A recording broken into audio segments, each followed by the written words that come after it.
And we're live, guys. So we're a little bit sort of disheveled or disorganized or whatever you're used to seeing this. Is this your grape juice? No. Okay. Don't bother doing anything with that light because I think the lighting's fine. No, it's okay. No, they can't see it. So we have a very special show tonight. We got back from CES. Was it a week ago already? Yeah. Yeah. Okay. Well, I spent the next 2 days throwing up and in bed. And everyone gets sick at CES. It's a whole lot of like sort of breathing on each other and like handshaking and people from just absolutely everywhere. Yeah, people from absolutely everywhere. You're exposed to stuff that your body's not used to. That your body hates you for, basically. So Slick's gonna check the Twitch chat and make sure nothing's wrong. We have a particularly ghetto camera set up tonight, which is awesome. We had a pretty exciting day filming NCIX Tech Tips today. In case you guys are wondering why we're always like super tired and none of our equipment is set up, it's because on Fridays we actually film NCIX Tech Tips all day. So all of our audio problems. What? We Popping. just tested it. Popping. So the audio popping, which is my favorite thing ever, has to do with something about X changed, even though the program did not update at all and did not change at all, or something to do with our cameras, which did not change at all and are exactly the same popping that we've been seeing. Yep, so basically we have no idea. Now they're saying it's fixed. No idea at all. We don't know what causes it. We don't know what fixes it, because when I sat down with both FS700, XA10, I sat down and I tried every freaking scenario I could come up with and every different cable I could swap and both cameras and everything that I could do. I couldn't replicate the issue for the life of me this one time. And then this other time it happened and I tried to upload a video of a Mionix Neos 8200 3 times, all 3 of which, now I'm getting a call from Diesel of all people. Yes, sir.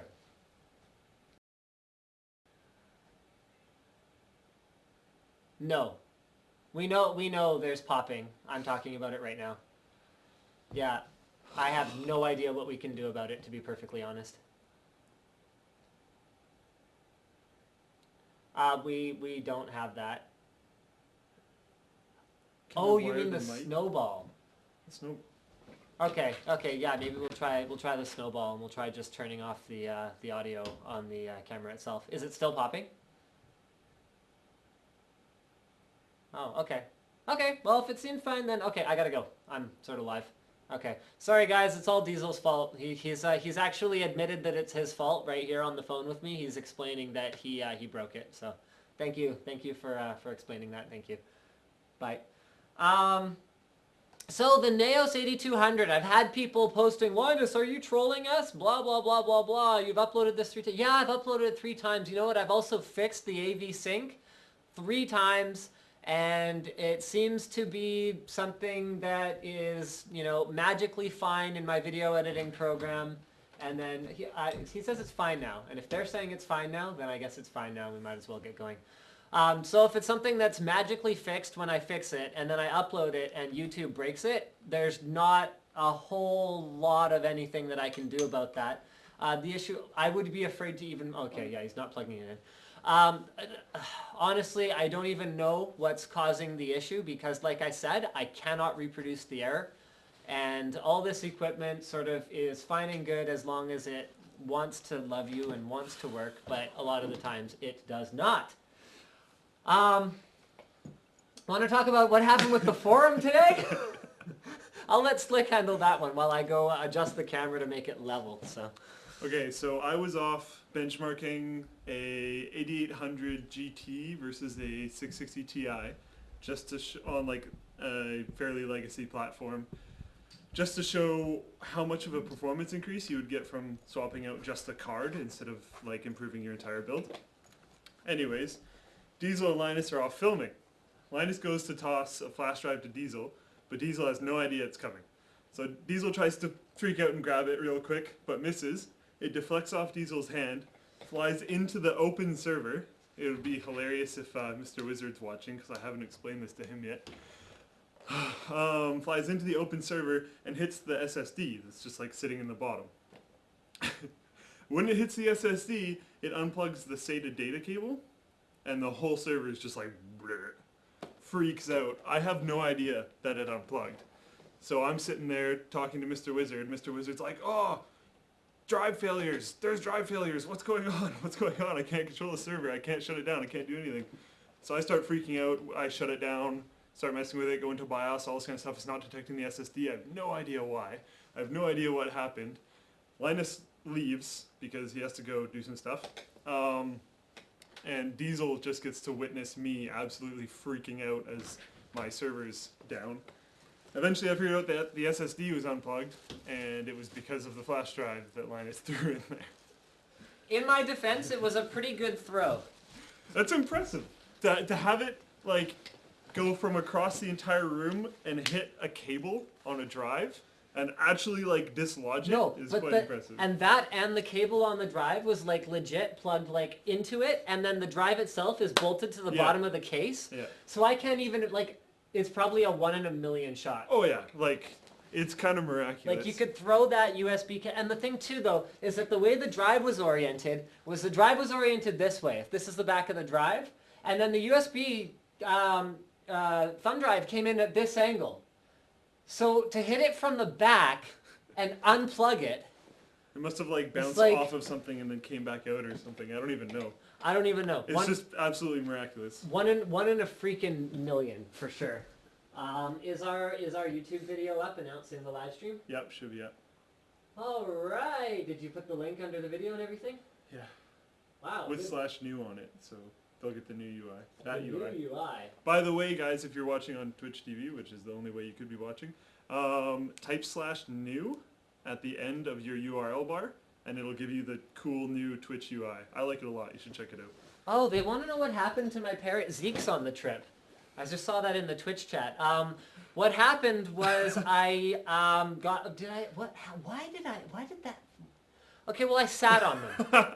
I sat on them on the plane, and I was super disappointed about the results because, shoot, you know what? I don't feel like going and getting them right now. But basically, the ear cups are supposed to rotate 90 degrees one way and then stop the other way, so that when you put them around your neck, they don't just like flop all over the place and could be sort of anywhere, so that they stay kind of like look like headphones around your neck, and when you go to pick them up and put them on your ears, they're not just sort of oriented funny. So I sat on them and actually forced one of the ear cups 90 degrees the other direction. So one of them is correct, and one of them goes all the way around 180 degrees.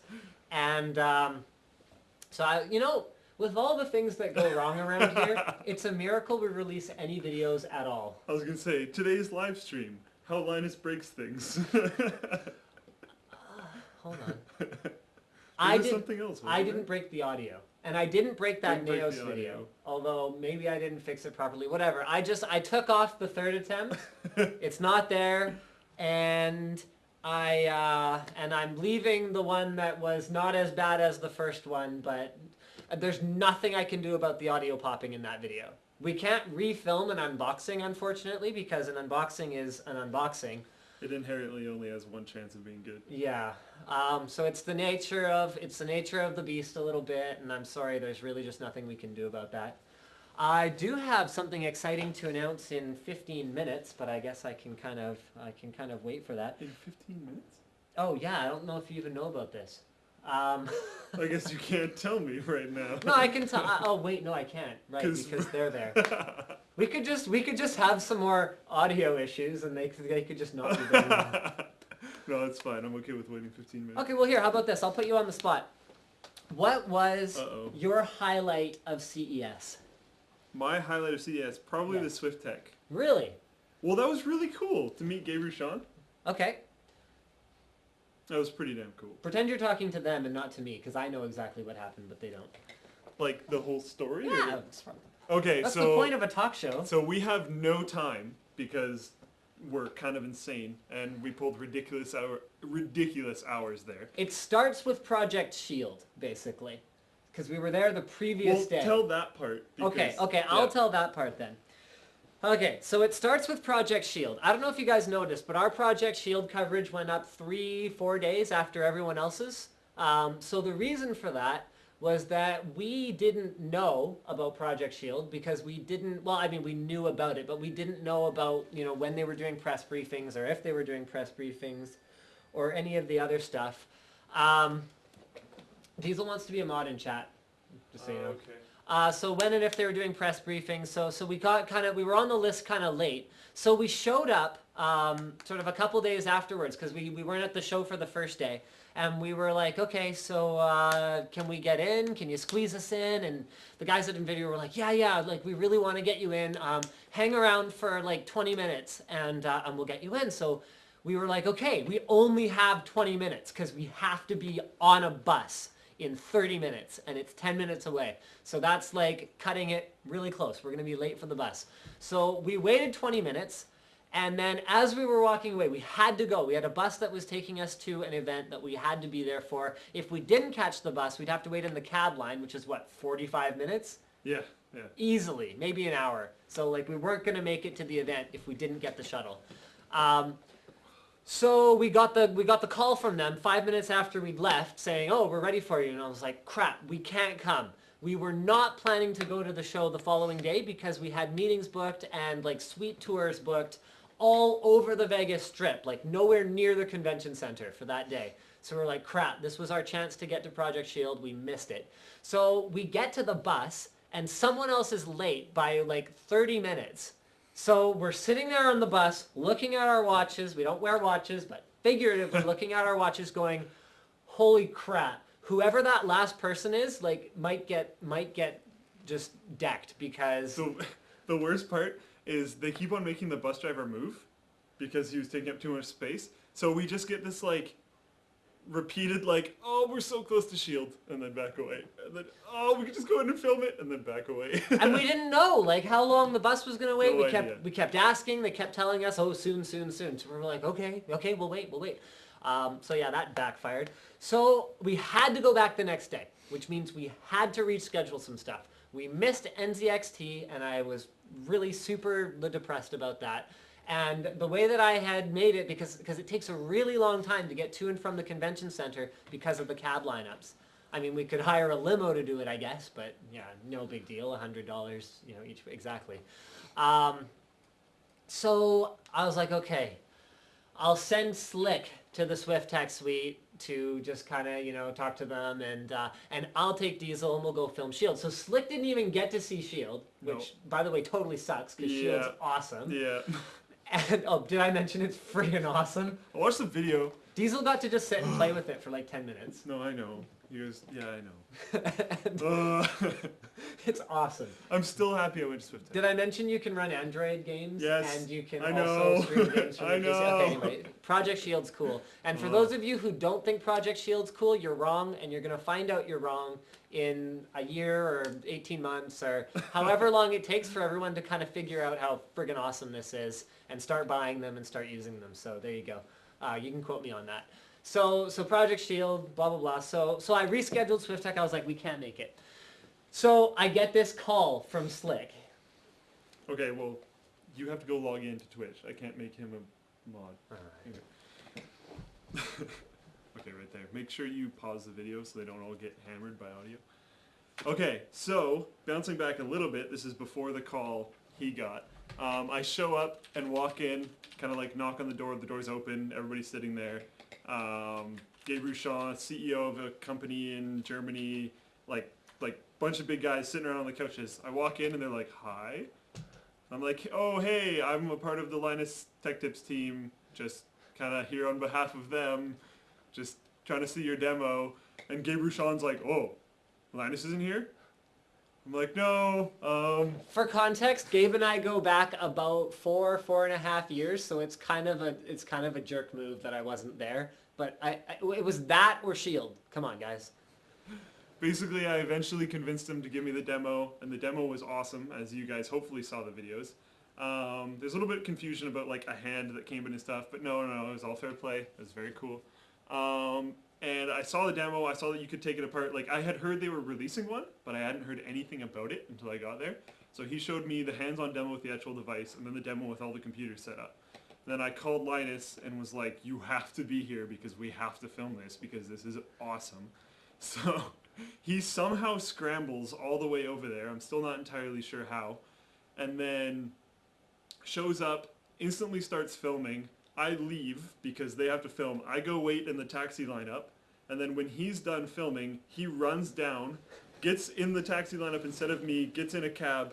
I sprint back upstairs, grab all the stuff with Diesel, and Diesel and I run to the TT Esports booth while you meet with Intel or something. Yeah, And then eventually like, we meet back up. like missing that meeting was not an option. No. And I guess I never told you this. So the way I got to the convention center so quickly was instead of sort of going to one place and then waiting for something and going to another place, I just hijacked the ride that we had from Cooler Master. The Cooler Master ride. Yeah. So I was like, can you take us to the convention center after dropping one of our guys off there? And he's just like, I guess so.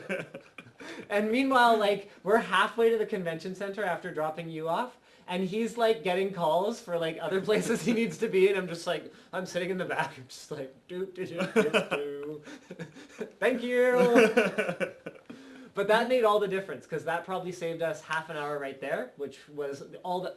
We didn't have that much leeway time. Like, did not. I was in the SwiftTech suite, like physically there for probably like 25 minutes. That was it. So the first part, I got briefed on the cooler itself, and then we filmed sort of together. And then I was just like, okay, we're running out of time. Gabe, why don't you give the demo in real time, and we'll just like we'll do it together on this part. Oh my goodness. Gabe Ruchon is a really good guy. He was really cool to meet. So no one asked, but my highlight of the show is going to actually be Project Shield. I didn't get to see it. I know that it's kind of an obvious one, but there's a lot of things that I like about this general concept. I mean, I have a DS somewhere. It doesn't work anymore, but I used it. When I used my DS, and this might sound crazy to some of you folks, I actually used it at home a fair bit. Yeah. I used it out and about, but I actually used it at home as well because there's sort of a different set of games and it's a different set of controls. The ergonomics of playing games on a handheld console versus playing games on, what time is it? Okay, 8 more minutes till the big announcement. Versus playing games on the stupid phone, or I mean, like, there are other solutions. Like, there's the SteelSeries Free, which is a little controller. But too like, small. It's small, well, especially for you. And where do you put the phone? Like, here, what? You just find like a friend and just be like, yeah, can you just? We're on the bus, right? I got my Bluetooth thing. Just be like, yeah, can you just sit there like that and hold that for me? Like, it's not feasible. There's something to be said for having them pre-attached like that. And I've seen he's asking to mod him again. Did you not mod him? You had to log in. Oh, I haven't logged in yet. Oh, right, okay, I haven't logged in yet. I will soon, Diesel. What was I saying? Right. So there's something to be said for having it attached. Now, I've had some people say that you should just be able to take your Tegra 4 phone and put it in there, or whatever else. But there's something to be said for a highly integrated experience with purpose-made hardware. That's why a PlayStation 3 is able to run games better than a similar generation PC. That's why they look better on the PlayStation 3. Purpose-built hardware will all work together, and they want you to have an experience that's consistent regardless of what you're doing. So I think there's something to be said for the form factor. The ergonomics are awesome. The fit and finish of the units that people saw, it's like some of the problems that they're complaining about where they're not perfect by any stretch of the imagination. My understanding is Nvidia didn't even intend to show Project Shield hands-on. They decided at the last minute, oh, well, everyone's demanding this, so, Okay then. Okay like, then. What was with that bracket? I didn't really get that entirely. They just like slapped a bracket on it just so it would work at CES? Yeah, that's just awesome. The bracket is custom made so that the cables, like normally you wouldn't run it with a bunch of friggin' cables running out of it, so that the cables won't just like break off the connectors, which are fragile on the pre-release consoles.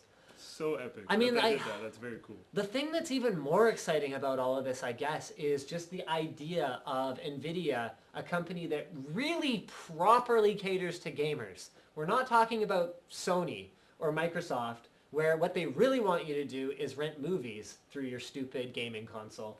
We're talking a company that actually is games, getting into the console race. That's what's happening here. I mean, through Tegra Zone, they're encouraging Android game developers to optimize for Tegra, which is basically GeForce.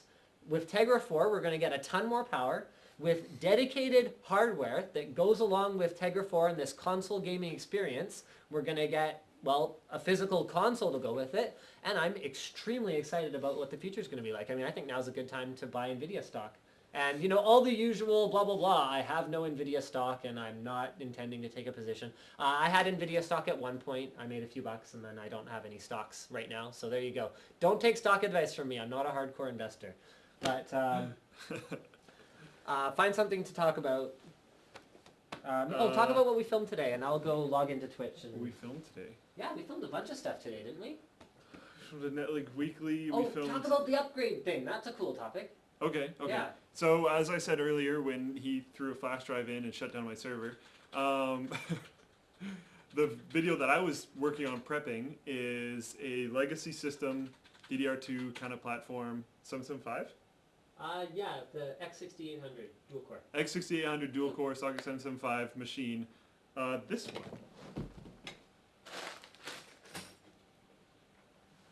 This machine with an 8800 GT, as you can see right there. I benched that running Dirt 3, Far Cry 3, and Crysis 2. And then I benched that exact same thing minus the graphics card, but with a 660 Ti on it, and compared results. It was pretty interesting. I kind of expected more, but then I guess that's because it hit pretty hard bottlenecks, but still, I kind of expected a little bit more. In Far Cry 3, we saw about a 15 frame per second increase in, I'm going to forget all these numbers. In Dirt and Crysis, it was a little bit lower because those are both a little bit more CPU bound. In Dirt, I think it was about 8 or 9 FPS higher, and then in Crysis 2, I think it was around 10. I think that's about where it was. So that's kind of interesting. We're going to do a follow-up video with that about upgrading everything else other than your graphics card. We're doing everything other than your graphics card? I think we're going to do like CPU upgrade. I mean, I guess the... You kind of need to upgrade your platform then. Yeah, pretty much. I mean, I guess the conversation here is, should you upgrade piecemeal or should you not? I mean, what would you recommend at this point? Probably a bucket upgrade. Basically, the idea is upgrading just your graphics card or upgrading your whole system. So, as we saw today, like I said, I expect a little bit more from just your graphics card, so I'd probably just recommend upgrading your entire system. That's pretty much just how it goes.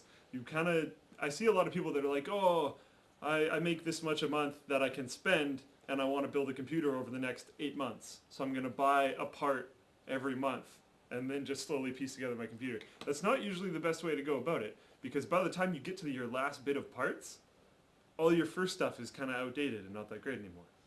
So what is probably a better idea is just saving up for that X amount of months and then buying it all kind of at once, or buying it all within the same month so you can hit multiple sales. Something like that. AMD guys stealing from Nvidia. Oh my goodness. In our Netlinked Weekly, we covered a topic about AMD, employees of AMD taking 100,000 documents, putting them on like flash drives and external hard drives is apparently what they're saying, and then quitting, joining Nvidia, and serving all those documents to Nvidia. So that's 100,000 like confidential documents, and this isn't like patent stuff, this isn't like release stuff, this is confidential AMD documents. So I'm not entirely sure what's in them, but I'm assuming like new technologies that AMD is working on, etc., etc. So that's not cool.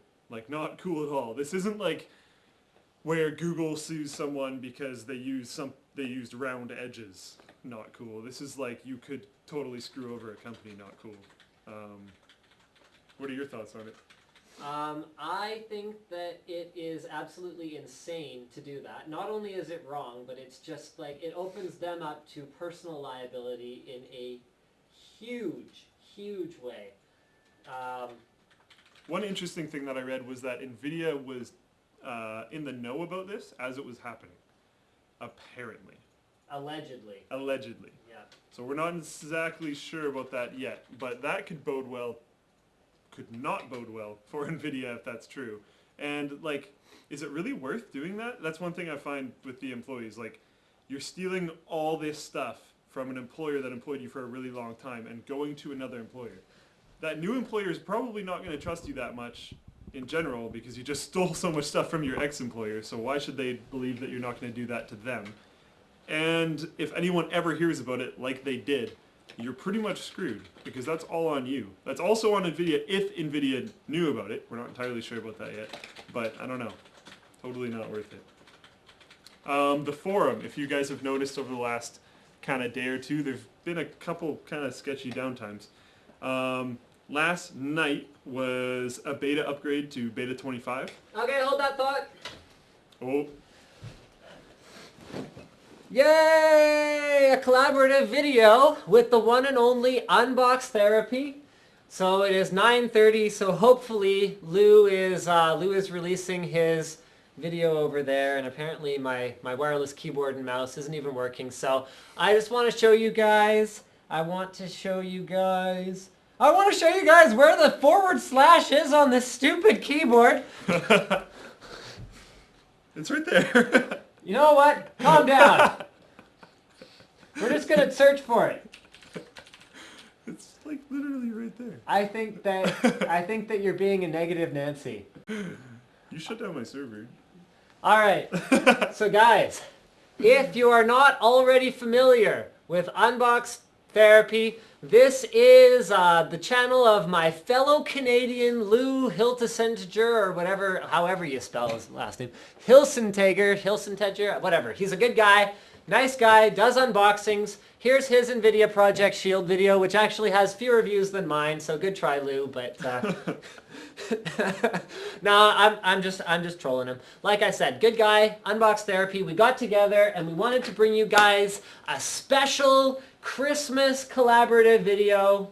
It's a little bit past Christmas. Yeah, life's been pretty busy for both of us, actually. We were both at CES, so he was at CES, I was at CES. We didn't even manage to meet up at CES. That's how busy we've been, even though we were supposed to be doing a collaborative video. So this right here is the prize pack. We are giving it away together, so Lou has contributed to us obtaining these prizes equally to me. So it is very much a joint effort. I want you guys to make sure you're subscribed to both Linus Tech Tips and Unbox Therapy, and need you to leave a comment under both the video on the Linus Tech Tips channel and the video on the Unbox Therapy channel for your chance to win a QCK Plus limited edition MLG officially licensed mousepad. The packaging got a little bit busted, but I assure you, the actual mousepad that's in there is new. A SteelSeries Sensei, what is this? This is like the Sensei Pro one. It's the, yeah, this is the MLG sponsored version. A SteelSeries, so what is so good about a Sensei is a question that you might have if you don't know anything about gaming peripherals, because the Sensei is friggin' awesome.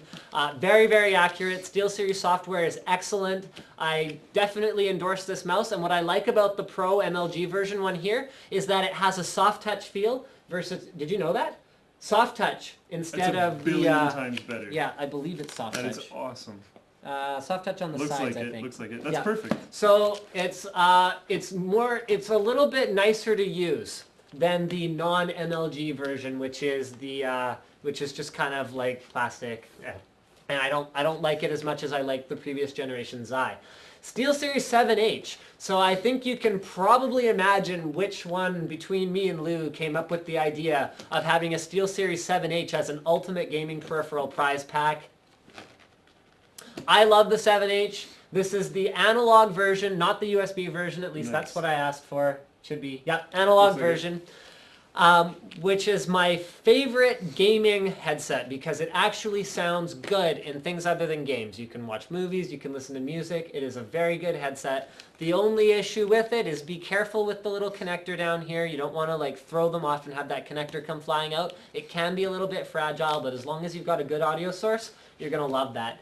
And finally, a Corsair Vengeance K90 blue backlit, not quite full mechanical, sorry, mechanical gaming keyboard. So remember that top row is not mechanical. That's why I sort of made that mistake there. So Vengeance K90 completes your ultimate gaming prize pack. So again, subscribe to Linus Tech Tips, subscribe to Unbox Therapy, comment under the videos on both of our channels announcing the contest, and we will announce the winners. We haven't discussed that. So we will announce the winners. No time frame was given. TBD. Yeah, to be determined. So love to hear your feedback on sort of giveaways and collaborations like this. This is actually my first time collaborating with another channel on a giveaway and like with a video that I actually upload to the channel and stuff like that. So what do you think? Good idea? Bad idea? It's cool because whoever wins gets a full set of awesome gaming peripherals. Okay. That is the most neutral observation about anything that I've ever heard ever. I don't know. We've never done a collab before. I think it could be cool. I All think right. the video is funny enough. You know what? We haven't taken any of your tweets yet tonight, so I'm going to go ahead and find the keyboard, which is hiding behind Slick's monstrous form. And let's go ahead and let's take some tweets. Switching to the Twitter, and switching to the Connect, and stopping with the Franglais now. You have been updating your rig, time to... yes, okay. You know what? Slick actually brought this up to me today. I told them, I was like, you don't have your rig up yet, but DTL's finished ORCA. Yes, ORCA is good, and ORCA is better than my machine, but I have a baby, so bam. You didn't have a baby before. Well, I was preparing to have a baby. Hey, I had to reno the nursery. That took time. Right. I did things. That's hilarious. No, Ricky, you do not need to do that. All right. Thank you, Derek. Thank you for enjoying our CES coverage. We worked extremely hard. Yeah. I really hope that came through to you guys. Yeah. How many hours did we sleep per night? 3 to 4, max. Yeah, 3 to 4 max. I think Diesel probably slept less than anyone. 3 to 2. That guy is a party animal. Like, just, he is a machine. I have no idea how he did it because, guys, he was out there with us all day filming, carrying crap around and filming crap and, well, filming good things. Not carrying crap around, carrying around expensive cameras that are extremely heavy. So there was that, and then we'd have like meetings, and then we'd have like parties we had to go to mingle and schmooze, and then we'd get back, and I think he'd sometimes sleep for like an hour. An hour or two, and then you Yeah. get back up and start editing, and then sleep for an hour, and then get back up and start it all over. Amazing, amazing. The guy's a tank. So that was really fun, sort of.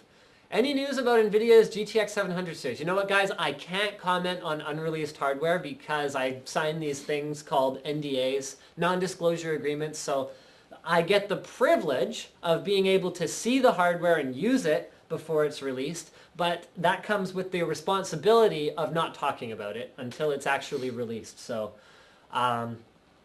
yeah. I just wanted to say you guys are great. Thank you. I think Roccat has something inbound on the Rios MK Pro thing. Okay. Cool. Wow, nobody is commenting on anything about the giveaway, so why don't we go ahead and see if any of these 71 interactions are about the giveaway. They are not. Hi from the UK. Hi back to the UK.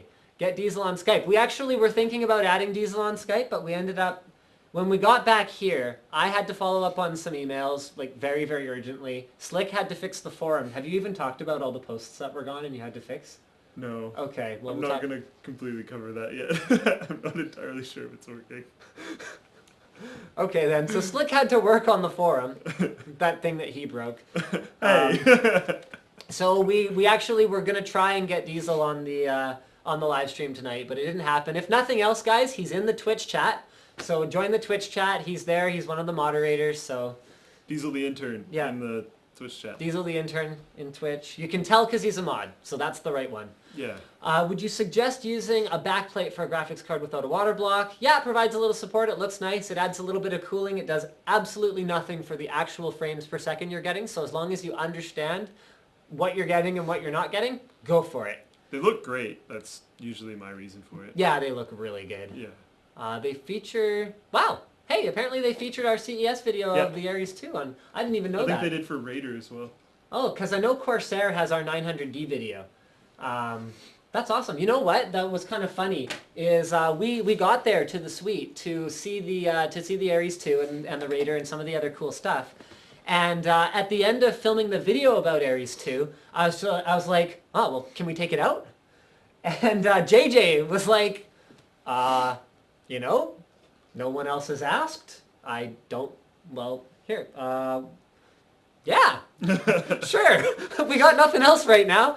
And I guess you guys will have like exclusive, you know, glamour shots of what the card actually looks like out of the case, because that was the first place they were showing Ares 2 at all. And he was like, yeah, I guess it just didn't occur to anyone else to ask, because they had it in like this machine, right, that was built and sort of... It was running and it was streaming footage and like... Yeah, and I was just like, well, not to be totally unreasonable, but we'd love to use our fancy pants camera to take some awesome glamour shots. I actually tweeted a picture of Diesel working on those glam shots. We were using the light from the window coming in from Vegas, and we were like, you know, getting some really... I mean, I hope you guys appreciated, particularly on Ares 2, Project Shield. Those were probably the two where Diesel spent the most time, like, really sort of, what's the word? Obsessing? Maybe that's not the right word. He's watching this, right? Over the little details of the footage that we were getting of the close-up. So I hope you guys appreciated that. Does Shield work with Mac? Who cares? What do you think about 680 for the Win Plus? I think that it's a 680. I think that it's overclocked. I think the Plus means it has a back plate, and I think that it has 4 gigs of RAM. I get asked this all the time. What do you think about this particular SKU of graphics card? I think it's a graphics card. I think that everything you need to know about it can be extrapolated from the information in the manufacturer specifications. The overclock tells you how much faster it is than a regular one. And then everything else, particularly EVGA, I love EVGA, because just by reading the name of the card, I know exactly what it looks like. I know if it has custom cooling. I know if it has a backplate. And it's just kind of awesome. I think that it's a great card. I think that you'll be very happy with the frame rates you'll get. And I think that 4 gigs of RAM is mostly optimized for multiple monitors or high-res monitors. So don't worry too much about it if you're running at 1080p. Just get a 2 gig version. How safe is it to overclock a 660 Ti with GPU tweak? Safe? Yeah. Yeah. Yeah. If you start seeing artifacts, just back it on back down, and you know, don't go too crazy on the voltage. I know that Nvidia GPUs, you can't really. Yeah. Yeah, Project Greenlight I covered a long time ago. But basically it doesn't allow ASUS to allow you to set the voltages so high that it's just going to brick the card. So be confident. Shoot, my friend was talking to me when you mentioned the giveaway. Chris, go watch the video that I actually just uploaded on the YouTube channel. How many times can we comment for giveaway? If you comment a bunch of times, I can tell you right now that, you know, you're not going to be disqualified necessarily. But if you win, we might sort of go back and see how many times you commented and make sure that it was, you know, you weren't just being a butthead about it. So there you go. Have you heard about the Joker 7870? No. Apparently performs near better than the 7950. You know, this is the case sometimes where you have lower end GPUs that are sort of have a custom PCB and they're overclocked balls to the walls to be competitive with a higher end GPU. But something that I always want to remind people is that that higher end GPU has overclocking headroom too. Yeah. So, like with 660 Ti Power Edition before they greenlighted it. Yeah. You could pretty much tie 680. When they were both overclocked. Yeah. Now a 670 can overclock better than the 660 Ti. Yeah. So yeah, something to talk about. Linus, why didn't you talk about meeting Paul from Newegg? You know what, I think I gave out around 400 business cards, which means I probably met around 400 people. Although Paul was one of the highlights. I actually ran into them at the Kingston Kingston Gigabyte Intel party. And they were just kind of there, and I walked up, and I think I probably made some comment about how I love and respect the work that they do, and how the quality of their content just really is a blessing on the entire internet. And does that sound like something I would say to them? No, that doesn't sound like you at all. No, I think it was something along the lines of how far they are behind me and how they'll never catch up, and how I respect them not at all, Just not one bit. horrible things. Yeah, but it was really good though. It was a total pleasure to meet them. I mean, it's all in good fun. I'm just teasing them. I know they take shots at me from time to time as well. Awesome guys. I'd say the thing that struck me most about Paul was the fact that when you talk to him in person and just kind of sat and shot the breeze with him about hardware, he sounds exactly the same as he does when he does a video. He's a very genuine YouTube personality, whereas some people are actually not tech guys, they are actors who act about tech, which is, I mean, it sounds stupid, but it's not the same thing at all as people who are actually genuinely excited about the technology. So I met Paul at the Razer booth in the most random possible way ever. Did you see his video? Why don't you talk about that while I go check some more live stream topics? Okay.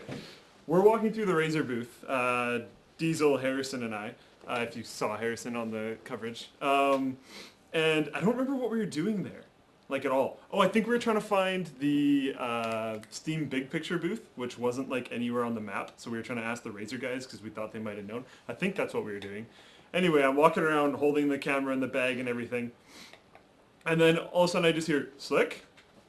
And I'm like, what? So I kind of look around and there's Paul. And I was just like, this is so random. So it was really, really cool meeting him. He got to see who Diesel was. He's a really nice guy. He made a video about like his coverage of CES. You should, what is his, Paul's Hardware? His YouTube channel is Paul's Hardware. You should go check it out. Just really, go, really good video. Go show them it. 1 second. Oh, I changed to, there we go.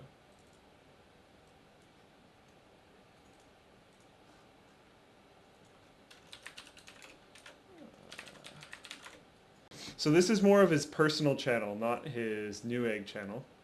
And this is the video that I was talking about.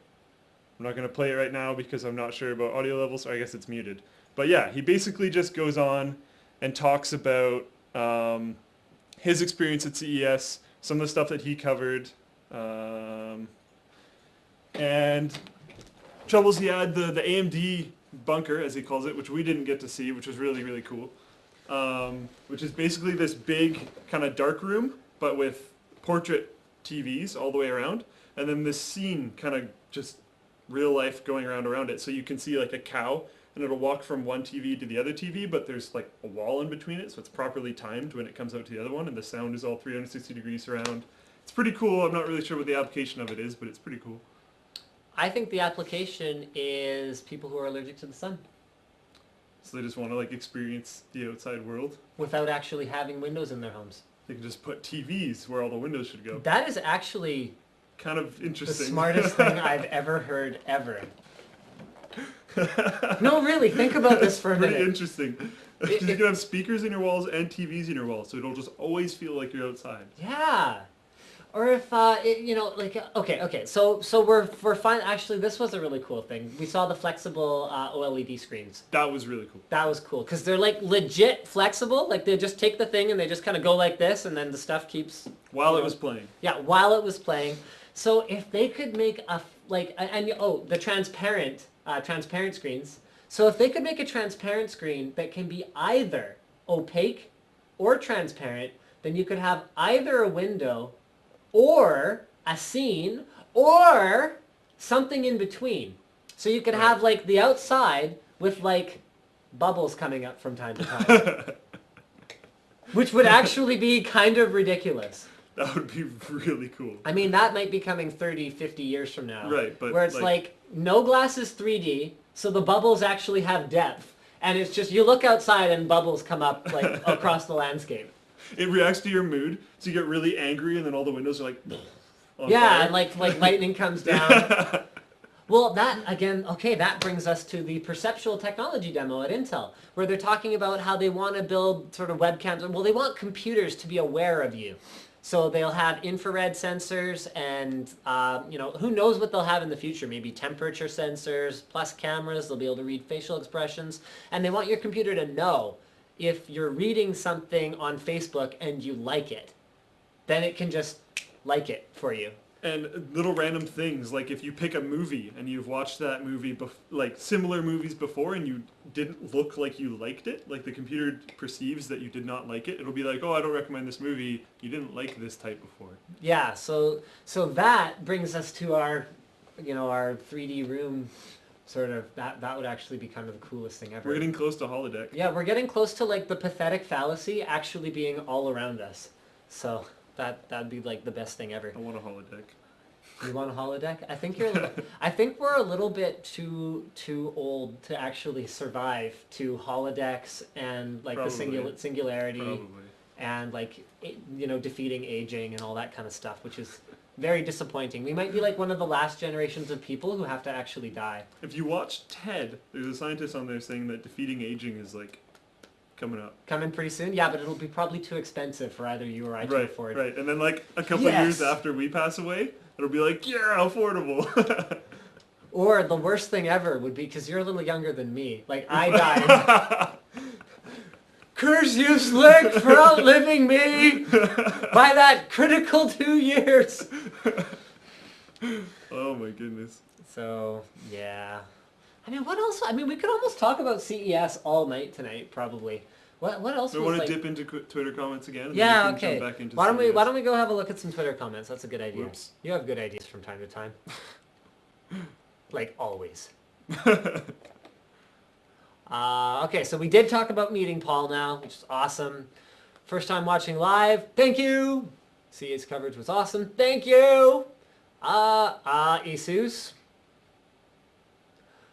Waiting for Intel's new blah blah blah. Should I get the 3770K? You know what? There was I don't think we ever talked about this. The Reddit AMA. Yeah, the Reddit AMA.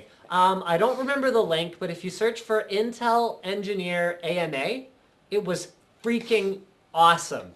Like, he talked about so much cool stuff. I mean, obviously he's bound by non-disclosure agreements as well, so he can't give details, but he did let slip a couple of gems. Now, you and I have talked about this already. Haswell's coming, the next generation Intel platform and socket and CPU architecture on socket 1150. So Haswell's coming, and we kind of looked at the specs and we were like, oh. Boring. Same clock speeds. There's going to be like a K series with hyperthreading and a K series without hyperthreading, and then some non-K that we don't care about. Like, okay. I'll just stick with my 2600K. And then after all the song and dance that Intel went through about how the reason that Ivy Bridge didn't overclock well, generationally better than Sandy Bridge, was because as the dies keep shrinking, we're reaching that point of we can't crank it up anymore. We can't just pump more volts through it. Heat's going to become a factor for us, like quick fast. So we were kind of looking at it going, okay, well, there's probably nothing special overclocking-wise. That was around the time those rumors were coming out that Intel was going to do away with sockets entirely. So we were like, okay, they don't care about enthusiasts anymore, blah, blah, blah, blah, blah. No! Read the AMA, because he drops a couple bomb hints, like, will be, like, the best thing ever, basically going to be the bee's knees. He said it'll be an overclocker's dream. An overclocker's dream, he calls it.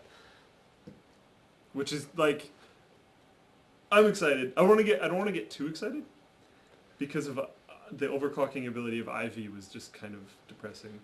The thing that disappoints me is that we're not going to get a 2011 refresh like right away. Like, why do I have to wait for my truly high-end platform? Mind you, I'm going to have Ivy Bridge E by then, which will be like 10 cores or something, so I'll probably be all right. But anyway, really excited for Haswell. Don't remember where we were going with that. However, do I think a 3770K is going to be outdated anytime soon? No. No, I really don't think so. I mean, go back. We had to go back pretty far to find a test platform that had a CPU that was slow enough that it sucked. I mean, even right after that, we got LGA 1366. Bloomfield 920s are like still kicking. My dad's running one. Yeah. And like running it well. He folds on it constantly. Well, Yeah. he uses Boink? Yeah. He uses Boink. You can still not run folding. any game. And while running Boink, he plays whatever he wants. Yeah, so I mean that architecture was so strong, and we've seen small generational improvements from them. But think about it this way: we haven't actually seen that many, because Bloomfield to Linfield was just a socket change. It was the exact same architecture, and then from there we went to we only got Linfield on 1156, right? I think so, yeah. And then from there we went to Sandy Bridge. Yeah, from there we went to Sandy Bridge. So we got a generational bump there. And then we got Sandy Bridge E, which was just that again, but on a different socket. And then we got Ivy Bridge, which instructions per clock actually didn't change that much from Sandy Bridge. So since Bloomfield, we've actually only probably increased clock for clock around 20 to 30%. And clock speeds really haven't gone up that much. You can overclock a Bloomfield CPU to 3.6, 3.8 easy. So yeah, think about that, guys. And I broke the Twitter. Oh, sorry, I promised I was done with the franglais. Let's go ahead and... When is the Windows 8 giveaway going to happen? You know what? Probably near the end of the stream. So Windows 8 giveaway will come. Be patient. Will there be an unboxing of those two water coolers? Yes, they are in the mail already. What's your opinion on computers in the future? My opinion on computers in the future is that they will be futuristic. They are futuristic, because I have to ask. Honestly, I don't know, man. Let's have a look. Let's have a look. Let's see what happens. Just saw your picture of the dog in the car. Yeah, that was actually very sad. I don't know if I want to talk about that right now. Really? It's just like, is nobody tweeting tonight? I've seen one comment about the contest, and it's just because the guy didn't hear it. No, here's one. And the CS cover was killer. Oh no, wait, no, it's not. Oh, nice giveaway. Hope I win. There we go. How did you find it? Kraken X40 video. He's gonna get it. It's here. I will work on it soon. We've been very busy. We've had some very exciting stuff going on. Hopefully we'll be able to talk about it a little bit more. For those of you who don't know already, if you're just tuning in, we have a forum now. So linustechtips.com. Go there, sign up. There's an error when you register. Don't worry. Your account has been created. You can start posting immediately. It usually works now. Oh, it usually works. Usually works. Oh, it doesn't? There's no error? No. Oh, okay. We rolled out a new beta of vBulletin 5. By we, I mean you. Not me. And Mr. Wizard. And Mr. Wizard. Yeah. It might still mess up. No guarantees. But as far as I've seen, I made a couple trash accounts and then deleted them. But it worked every time. So I don't know if someone else gets the error, you might get the error. I don't know. But on my test case so far, it seems to be working. But guys, we're looking at a forum that is growing extremely quickly. We're pleased beyond our wildest dreams at how well it's doing, how much people are enjoying it. It's just a great place for everyone to kind of come and interact. We're probably going to make some changes over time, adding things like, I want you guys to watch. I want to have our own sort of live stream with maybe like an up and down voting system for people to ask questions and then sort of vote up the questions that they think are most important so we can interact more during live streams. So I'd like to build a module like that at some point. I'm trying to also post little written articles to go along with the videos that I'm posting every night. And I'm posting those in the Linus Tech Tips video section, so you can get a little bit of, sometimes I'll talk about sort of more general opinion about the product and how it fits into the marketplace, and I'll also talk about things like, funny things that happened behind the scenes while we were filming it, or anything like that that might be interesting, so that's good. Last night, well, I guess at 5 a.m. PST was when you guys would have seen it, but all of last night, Mr. Wizard and I were working on the forum. We did a whole bunch of stuff. The majority of it was making sure that Beta 25 from vBulletin rolled out properly. But we also, we moved the operating system and software out of hardware. It was just kind of there because it was kind of an oddball. So we moved that under a software heading, and we added a programming forum. A lot of people asked for a programming forum. That's weird. We weren't going to have it at first because we're like a hardware show, but a lot of our fans come from a lot of different disciplines, and a lot of people asked for a programming forum. So I decided, no. Did you decide that? I decided that. I wasn't informed that he had decided that, but okay. I decided we have a programming forum now. I've seen a couple posts in there, but I think it's mainly because people didn't know it was there. So if you're into programming, you want to talk about programming, jump on that programming forum. Make it active so Linus doesn't want to remove it. No, it's not that I wanted to remove it. I just didn't expect anyone to be that interested in it. Then again, programming's not really my thing, so to put it mildly. Kraken X40. How did you find about the Turtle Beach headsets? He's probably wondering what you thought about them in general. Oh, I didn't really get to listen to them much while we were there. So, unfortunately, I'll have to wait until we actually get something that we can bring hands-on on the set and listen to for more of an extended period of time and to really evaluate. What about the esports chick that had a thing for...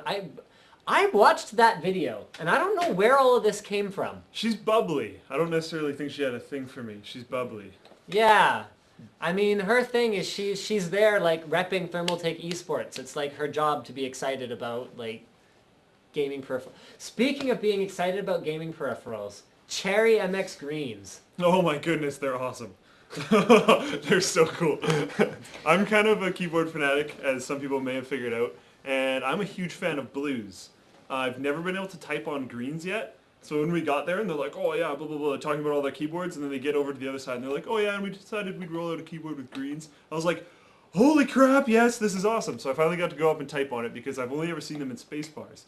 They're basically stiff blues, and the sound of them is kind of deeper. It doesn't have so much of a sharp edge to it. It's just kind of, it's more chunky, and they weigh more. So it's, if you have big meat hands and you just like smash your keys, it's really, really, really nice. I've seen a couple people posting, well, why would anyone ever like that? They weigh so much. It's awesome. That's exactly what I want. I love greens. I hope to get my hands on a green keyboard pretty soon. That was really cool. I actually completely forgot about that. I know, there was so much. There's way too much stuff. That was Cooler Master, not Thermaltake. Sorry, I kind of changed gears there. Yeah, but, yeah. Cooler Master is going to be bringing that to market soon. I think the allocation of them will be quite limited. Yeah. So there's not going to be a ton available, but someone's finally doing it. It's not necessarily Cooler Master's fault.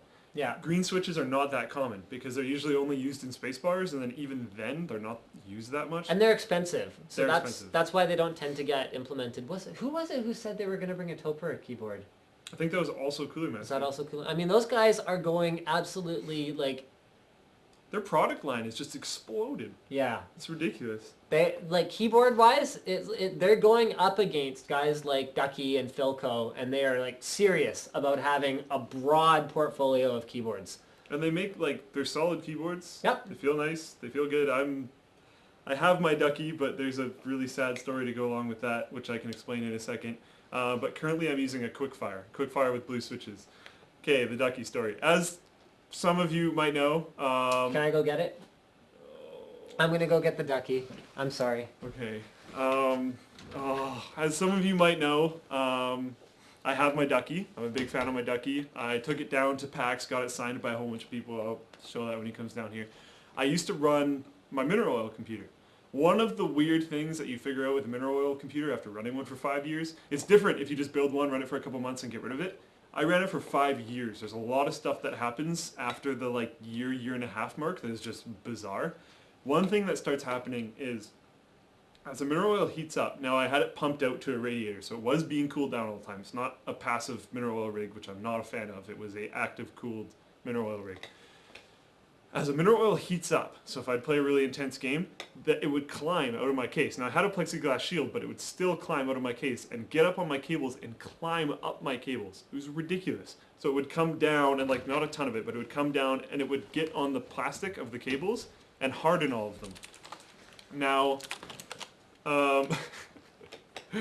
as it would harden my cables, and then as I moved my cables around, if I manhandled them a little bit, they'd crack.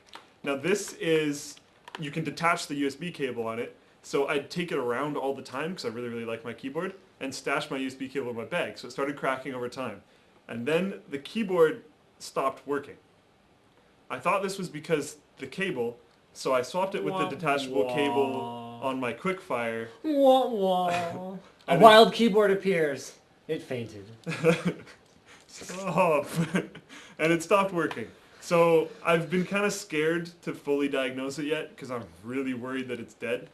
because I really like this keyboard, but I'll have to figure it out in the next day or two, I guess. Who are all these signatures on the back? Look at that. It's even signed by people. I know who Husky is. Husky, you know who Husky is? Yeah. Yeah. Only because you talk about it. Him. There's Bomber, Noni, Bling, Firezerg, Husky, Day9's mom. Day9's mom. Day9 and In Control. It's all StarCraft people. Yeah. Do you even play StarCraft? I do. I don't have any time to play because you work me like a slave. But I do play StarCraft. Oh, okay then. Well, that got awkward real fast. My brother is better at StarCraft than me and a caster. You should check him out on Twitter. It's @ColdSC. He's pretty great. Has good StarCraft content. Well, look at that. You have an overclock.net spacebar too. I do. My spacebar is overclock.net. This is a Day9 Well, key. here you have to. This is an overclock.net spacebar. It's ninja printing, so it's there and has Ducky logo on it. This is Day9's 9 key. I got that from PAX. These ones come with the keyboard. All the white ones is like That's kind of a funny story, actually. the white ones. Yeah. It's my brother bought a full key set of blank whites from WASD for Christmas, and gave me half and then used half on his board. So I like grabbed the remainders and like kind of made things work. This is my favorite part. All white arrow keys because I never use them. It looks really cool. And then this is a Team Liquid key that I put on my Escape. Same as the sweater. It fainted. Wah wah. Stop. It's okay. We're gonna fix it. I don't know how, but I will fix it. I will make it live. So that's a sad story. I have no idea how we got there, but that's a sad story. Okay, probably the best story of today has to be the. Wait, did you say? Actually, you know what? Here, let's talk about this. So, guys, as you know, I've been an iOS user for over 2 years now. Oh. Almost 2.5 years. Oh. So my trademark iPhone comparisons for size may actually be going away. You should just keep it as a brick to use. Should I just keep it You as should like just keep it as a size comparison brick. MP3 player? And No, just a brick. so I can't even use it to listen to music. Nope. So I just have to not use it You can ever just listen again. to music on your new phone. What if this is better? Nope. It probably won't be. Okay, so my iOS days are numbered. I'm actually kind of like I received these in the mail 2 days ago, but I'm sort of like, I'm not even sure if I want to open them because they mean that I will have to move away from the familiarity of my Apple universe to something new. So I recently got in touch with HTC. I've never actually had any access to like cool new phones or anything like that, but they basically said, well, here, you're an iOS user, that's a very sad thing. You have a lot of people who follow you on sort of that thing on the internet with the videos, the YouTube. So tell you what, no strings attached, why don't you try another platform? So they sent over a couple cool phones. One of them is the HTC 8X, which is a Windows 8 phone, which I'm extremely excited about. And the other one is the It's the One Plus. Yeah. The One Plus, which is a 1080p Android phone. I actually had a few people telling me I went with the wrong one, and because they had given me the option between the One Plus and the 720p other more different. Oh, really? one. I Yeah. just like the screen on the OnePlus. Yeah, so I wanted to see what a 1080p screen looks like on a phone. So these are the care packages that came along with them. So I figure I'll do like a live unboxing of whatever the heck is in here. Green paper! Okay. More green paper? More green paper! No, there's something in there. It's okay. Okay, so here, Slick, you can hold that. So inside this box we have an HTC car stereo clip, which quick and easy to set up, play music from your phone through your car stereo speakers. Delivers authentic studio quality sound through aptX enhancement, Bluetooth supporting. To use this product, please ensure your stereo is equipped with a 3.5mm auxiliary in connector. So it's 3.5mm to Bluetooth, so you can Bluetooth your phone to it. That is actually the best thing ever because you know what? I wish I could take the camera out to my car right now because you can vouch for this, right? Yeah, I legit have a 3.5mm connector always sticking out of my deck. And in the other car, in my wife's car, the 3.5 mil connector is in the glove box. So there's always a 3.5 mil connector just randomly sticking out through the glove box and then just like on the floor. So this might actually be a better solution to that. Okay, so cool stuff from HTC, number 1. Cool stuff from HTC, number 2, is the Media Link. Everything on your phone to your TV in high definition, instantly wireless. I didn't even know they make accessories like this. See, this is how sheltered I am. I thought Now Apple you TV know. was the only solution. Oh, Apple TV. You horrible Apple person. TV. Well, I don't You have. saw the cube. I don't There. have an Apple TV. Can't you do that with Cube? I don't know. Simple, intuitive. Swipe your screen with 3 fingers to instantly set up and share your content to your HD screen. Something, something, something. So basically, it's like wide-eye. Supports up to 1080p video and audio. DLNA compliant. Okay, very cool. What else is in there? Dun dun dun! So obviously I'll be showing you guys a bunch of cool HTC stuff over the next little bit, because this is all super exciting and whatnot. Okay, on-the-go charging. Okay, so it's a 6,000 milliamp hour sort of on-the-go power brick. I think we've all seen these before. Is it that slim? 2 times full charged. No, I don't think it's that slim. Oh, but okay. when we do it, we'll do an unboxing of it, and then we'll check it out. Or maybe we'll do like an unboxing of like all the HTC accessories, because apparently there are all of them here. Crystal clear wire-free music and phone calls. So this is a wireless headphone and sort of microphone thing using Bluetooth aptX with HTC exclusive audio profile for authentic sound. Okay. My expectations are not, super high for headphones that come from non-audio companies, but I'll give them a try. Costs nothing to try. And then it costs nothing for you guys to hear my thoughts about it, so the risk is very low for you. Another on-the-go charger. A black version of the wireless headphones. Okay. And dun dun dun! Okay, so there's card. So this is the HTC 8X running Windows Phone 8.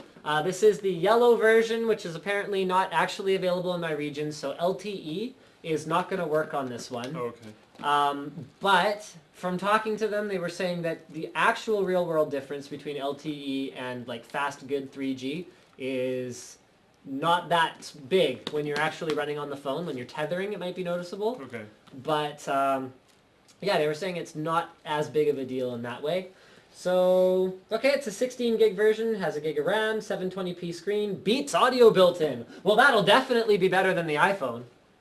Actually, I'm kind of curious to know if that is necessarily better than the iPhone. So yeah, there because we... Beats Audio is HTC now. It's no longer Monster. Oh, that's right. Yeah. I was Okay. wondering for a second, I was like, how did they work that out? But There you go.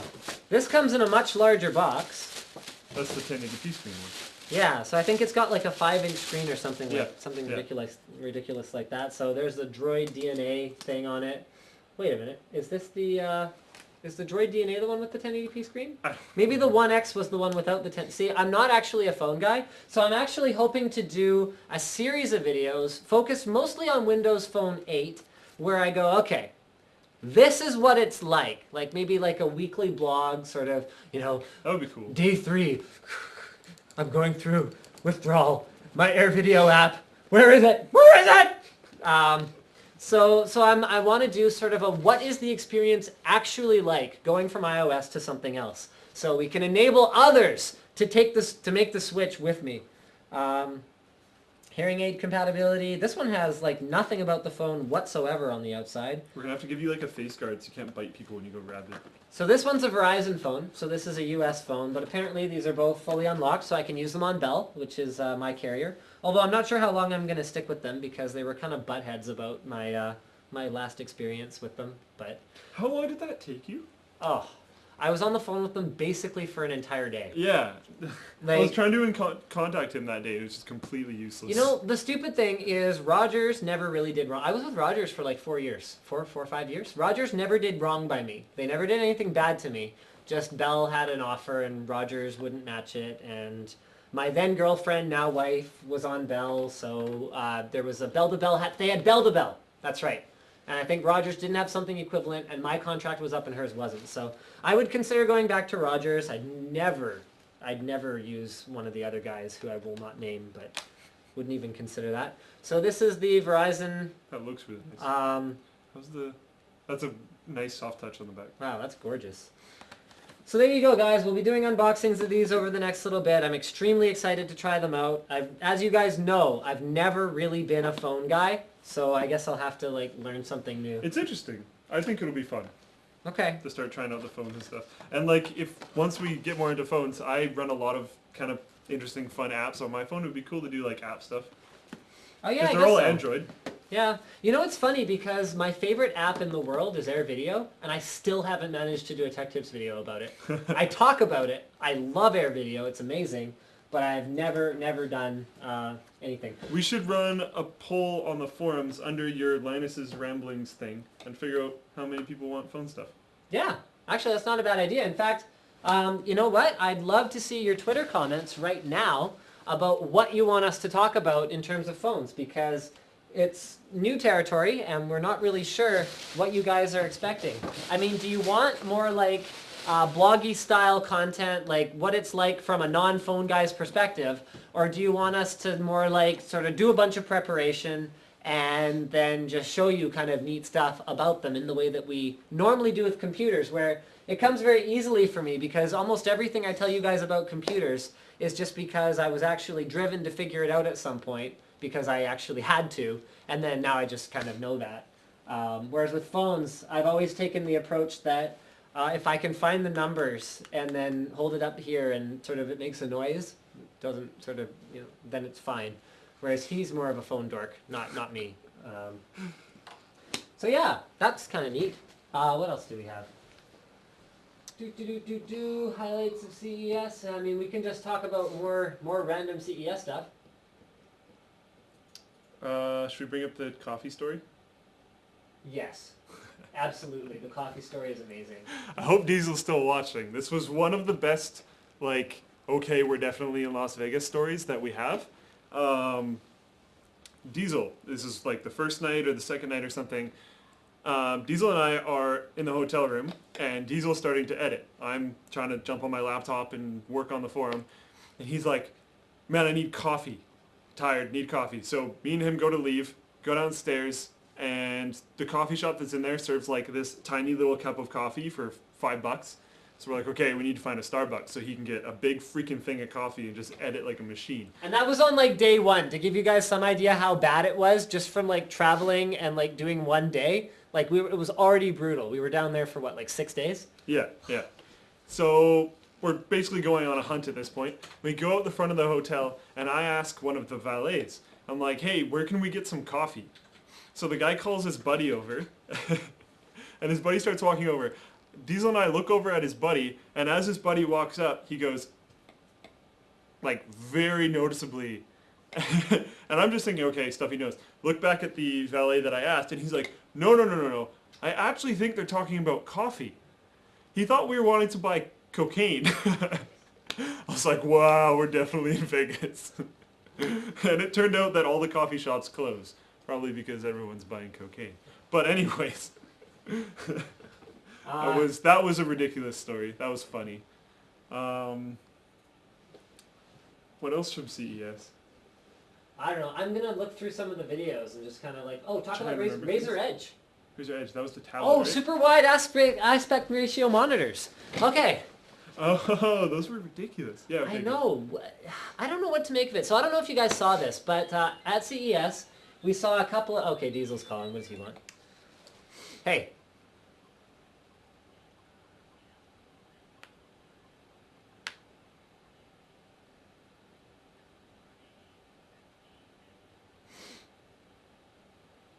No, he wasn't there. Do you want us to tell that story? No, he went back with me. Probably Yeah. shouldn't. I don't know. Yeah, It's I don't our think we fault. should tell that story. That's not very PG-13. Okay, bye. There's gonna be a lot of questions about that. Never mind.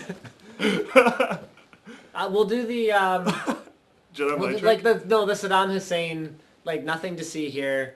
Just carry on. Super wide aspect ratio monitors. So We went from 4x3, which is slightly wider than it is tall, almost a square, to 5x4, which is even more square, to 16x10, which is not very square, to 16x9, which is less square, to 16x21, which is basically a strip of monitor like this. LG and Asus had monitors on display that were 29-inch IPS, so gorgeous monitors, ideal for movie viewing. What do you got? Gaming perhaps as well? What do you think? I don't think so, not for gaming.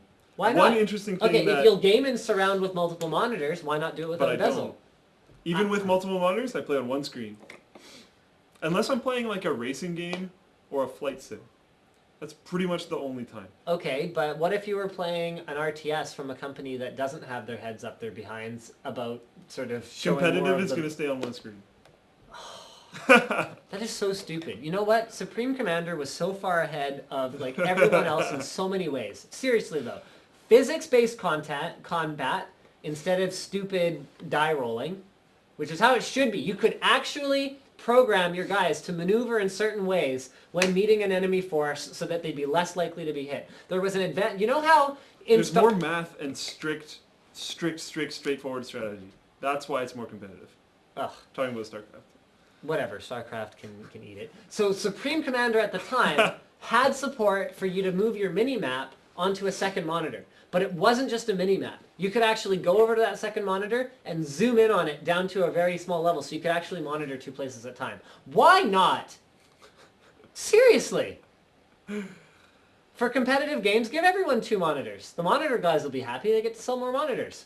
I think the gamers will be happy, they get to monitor two bases. From assumptions, being able to monitor two bases, competitive edge. Yeah. They want to have everyone on an equal playing field.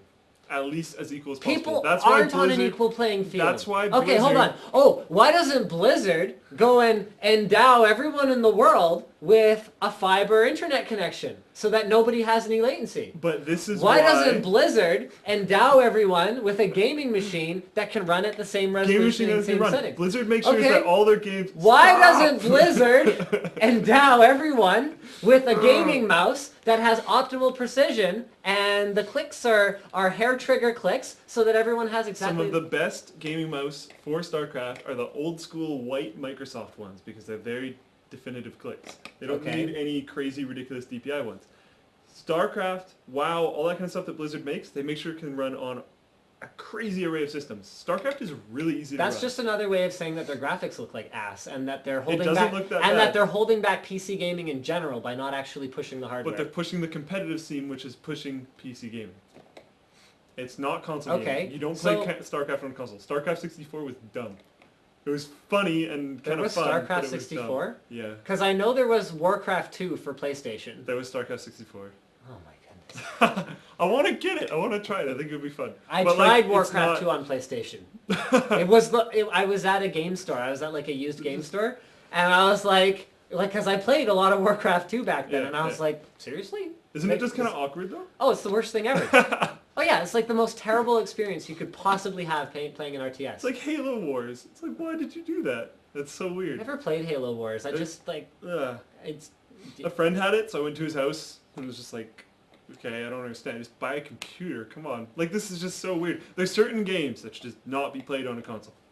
Steiger Dynamics. Speaking of buying a computer... Very cool. ...that could replace your console...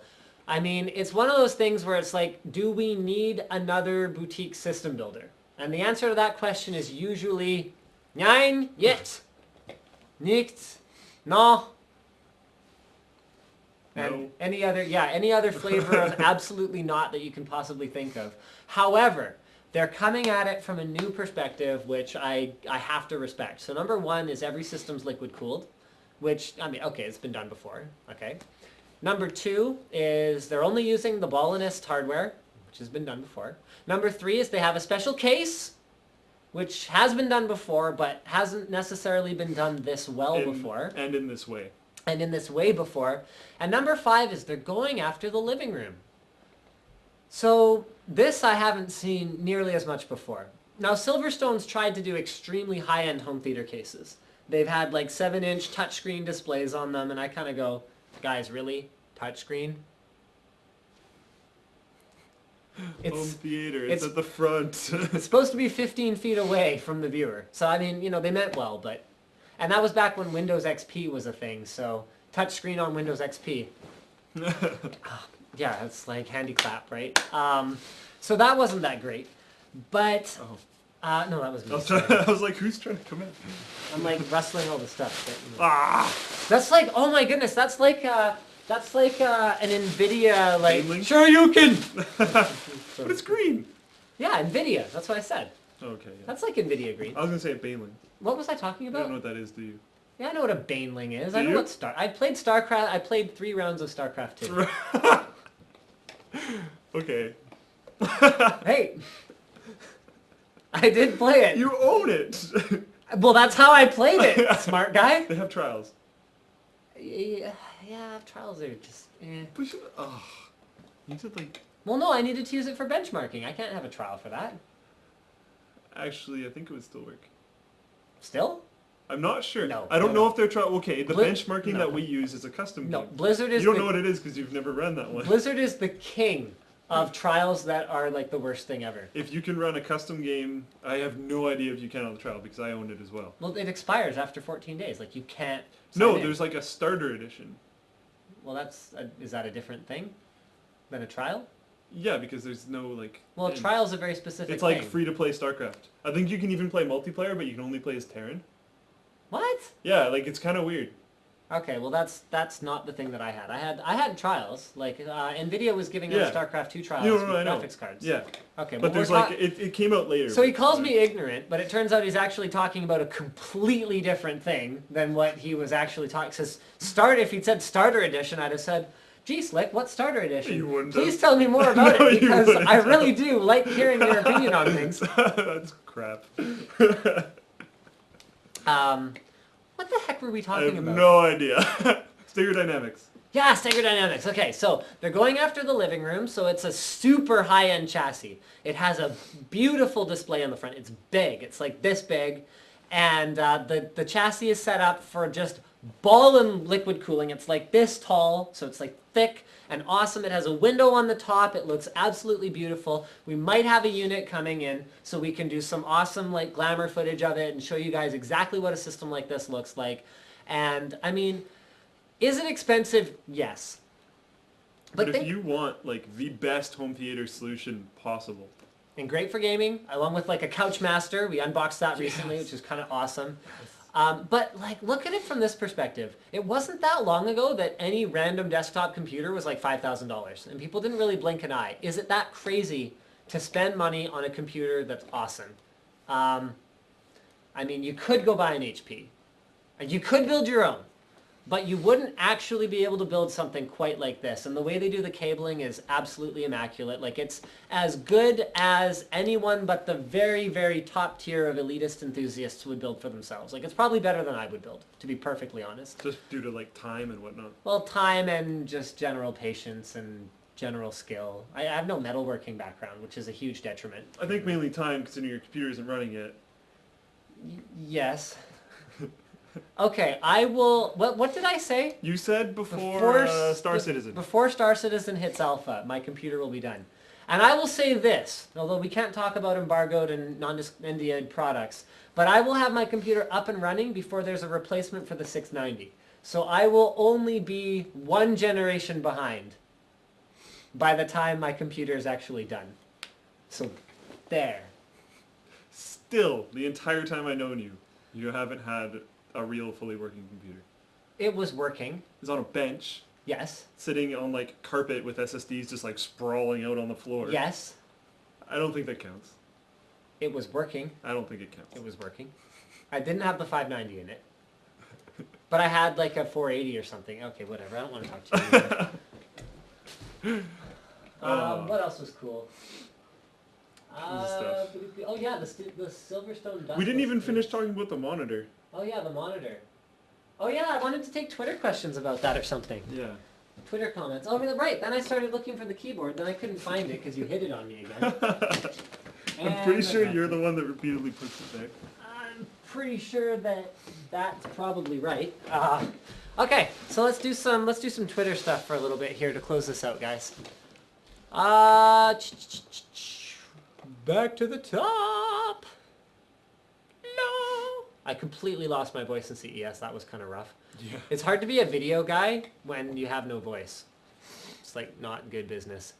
Whoa, holy crap. 19 new interactions since I did that. We have to do our Windows 8 giveaway. We'll do that soon. I hope I win the giveaway. Good. Sorry for spamming, but in my defense, Diesel told us to mention about Slick's dancing. You danced? Not much. Not much at all. Diesel was the king dancer. What is he talking about? No, when did you dance? I don't think... That's what I'm curious I about. don't think... You'd probably be good at dancing. Diesel's kind of crazy. I like Diesel's dance style. He's nuts. He's fun. Diesel's very fun. Okay, this is interesting. So the 7870 Joker apparently has a Tahiti GPU. So I don't know why they're calling it a 7870. That's just stupid. They should just call it like a 7900 SE or something then. Right, so it's similar to the Core Edition card. Yeah, except that was an actual thing. Right, 560 right. Ti 448 was an actual thing, whereas when you call it 7870 and it's a 7950, then that's just... Yeah, that's stupid. That's like Intel saying, we have innovated, we have made the fastest Core i3. But they actually Core just i7. they just sand down the IHS on a Core i7 and like write Core i3 on it in crayon. Like that's not In crayon. That's not the best part. That's not a fast 7870. That's just a slow 7950 then. I'm super interested in Windows 8 Phone. Sounds good. Anything to say on Surface Pro? Surface Pro, I love Surface. The first Surface. I love the form factor. I love the way that it's got a keyboard and a tablet and it's super lightweight and the keyboard is actually just a cover and like I love the whole idea. Surface Pro, I think I have to wait for Gen 2 or maybe even Gen 2 of Surface 1 once apps are better and once it's running Tegra 4 because Tegra 4 is going to be way faster than Tegra 3. So Surface's sort of Achilles heel is the speed of the CPU. Surface Pro's Achilles heel is the power efficiency of the CPU. So it's going to be Surface 2 versus Surface Pro 2, where we really find out which of those platforms is the real deal. Because by then, Intel will have launched their Haswell-based low-power CPUs, which will be just like Destructor in terms of performance, and should have power consumption that's right down there with the mobile stuff. Surface Pro is probably like, okay, It only you're gets right. 3 to 3.5 hours of battery. No, I'm saying Surface, Oh. like that line, like the Surface Pro line, is probably the first tablet that I would legitimately like. Okay, when netbooks came out, all the students were like, oh yeah, I can have this tiny little thing that I can take to class. Then everyone's like, wow, this sucks. And then just kind of stopped. I have a netbook. You saw where I keep it. Yeah, just like in like a corner. I can't even really describe it better than like this little corner. It's just like shoved in the corner. There's like some power supplies here, and then there's like some other random crap here, like It's water just, like, cooling kinda- stuff, and then it's like slotted in between them. Yeah, just no cares were given. And then tablets came out, and people are, oh, I could take this to class and use this. And they're like, iPad is kind of an awesome experience, but I wouldn't use it for any serious work. Exactly. It's an entertainment device, strictly. Pro is the first line that I'm like, okay, I Right, could yeah. actually probably take this to class and actually use it. You know what? I would make the same argument about Surface. Yeah, Because you have Office. That's the key. but not for my classes. I need full applications. Okay. And there's a Right. lot of people that go to school that need Okay, full for programming, applications. then I can see And that. like it's very cool that I can just install something on my tablet that I Okay. have on my desktop. Why not just get something like a Tai Chi then? That's the double-sided notebook tablet thing with the rotation, or not rotation, it just goes down and becomes a tablet, so it's got screens on both sides of the top. So much bigger. Okay, that's true. That's pretty much the main and only But it reason. has a proper keyboard, whereas even touch cover and type cover are both inferior keyboards compared to what you'd get on Tai Chi. Not to be like too negative, but I hate the touch cover. It was usable for me. It was usable, but it felt so awkward. You press and there's no, Give it more time. what is it called? Tactile feedback. Tactile feedback. There's no tactile feedback at all. Okay. So you like, and it feels like there should be. What So if a Oh. Gen 2 touch cover had haptic feedback or something like that? I'd be okay with that. Because that's probably not a bad idea. And Any not that Microsoft hard. employees watching, haptic feedback on touch cover 2. It shouldn't be that hard. I don't think. I don't know. I know I'm not nothing. an engineer, but I don't think Yeah, it should no be kidding. that hard. Hey. Why are you so mean? You're smart. Oh, Or no? apparently we crashed the Steiger Dynamics website. Yes! Where were we going with this? Right, so right. So the second gen, that's where cool. that's where things are getting real. So it's going to be Tegra 4, which will fix everything that was wrong with Tegra 3, versus Haswell Mobile, which will fix hopefully everything that's wrong with Ivy Bridge. And we're going to find out once those two are much closer, and the apps will be more mature by then, do we need the full Windows 8 experience, or does everyone need the full Windows 8 experience? Because some people do. Or is RT good enough? So I think it'll just depend mainly on who you are. And I think it'll be cool having the two different SKUs. right. What happened to Slick's phone? Ha! You know what? Why don't you tell that story while I prepare the Windows 8 giveaway? Okay, so we're all ridiculously, obscenely tired and just finished packing, and we're all sitting there with all of our bags by the door, and Linus is like, we should get our tickets ready on our phones. So he emails out the tickets to everybody, Diesel and myself, and himself, obviously. And we all go to get our tickets on our phone. For some reason, I couldn't connect to the hotel's Wi-Fi. I have no idea why. I was able to it all the time. So I'm sitting there frustratedly working with my phone. My shoes are untied at the same point in time. So I eventually get ticked off and just tell them both to pick up the ticket on their phones as well for me so that they can submit my ticket. I put my phone down, tie my shoes, get up, grab my bags, and leave.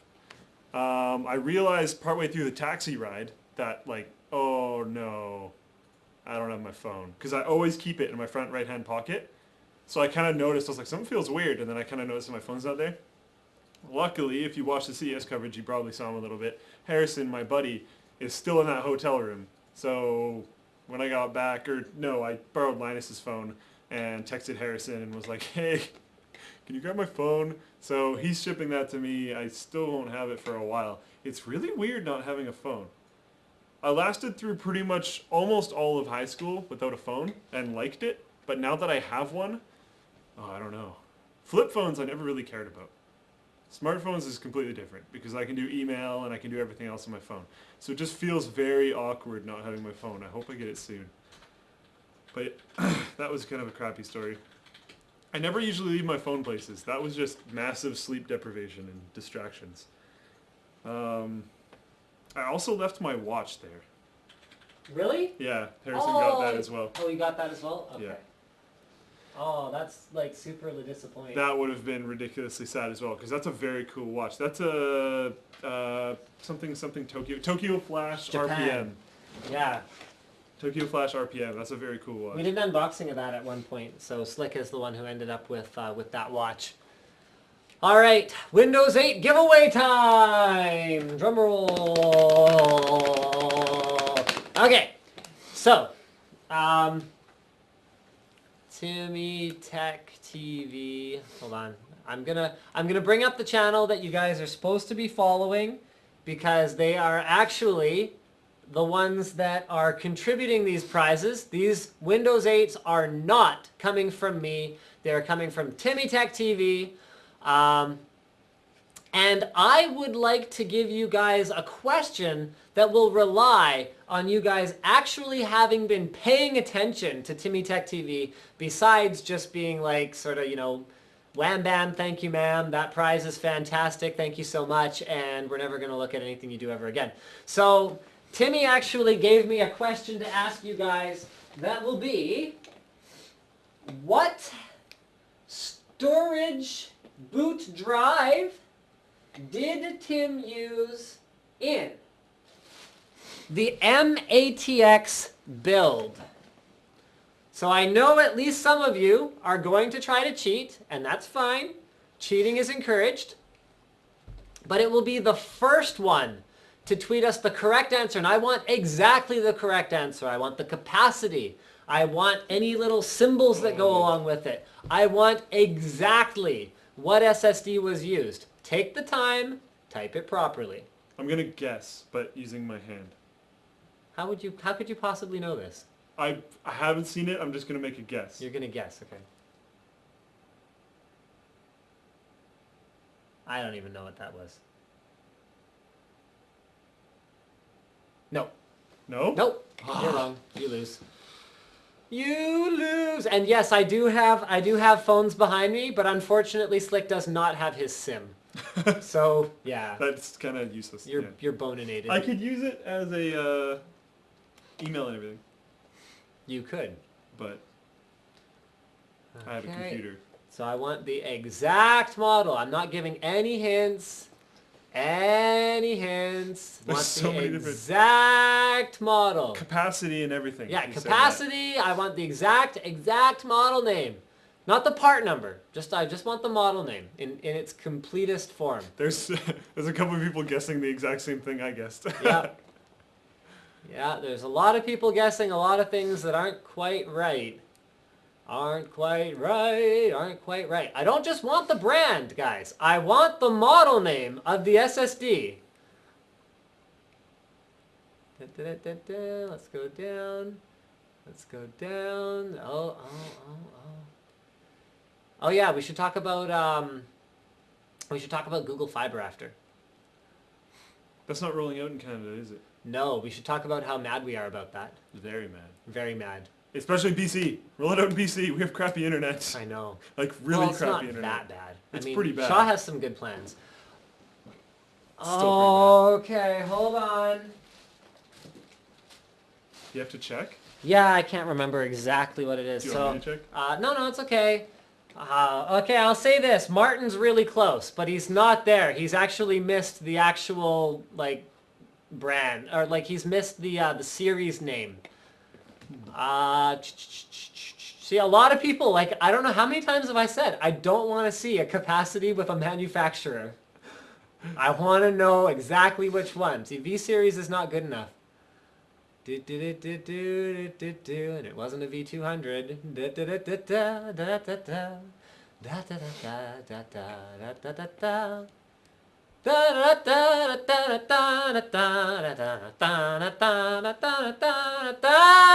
Okay, let's see if Peter was the first one.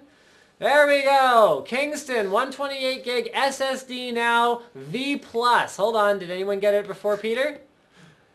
Why do people keep saying 840? Are you guys just guessing? That's what I guessed. Peter, you are the winner. All right, so Peter, I'm going to follow you on Twitter. Follow so that you can send me a direct message claiming your prize. Winner, winner, chicken dinner. There is actually no chicken dinner included in the prize, although if you ask really nicely, I might throw in one of those Twinkies that we ate on the live stream about a month ago. And then he died. Yeah, don't eat it.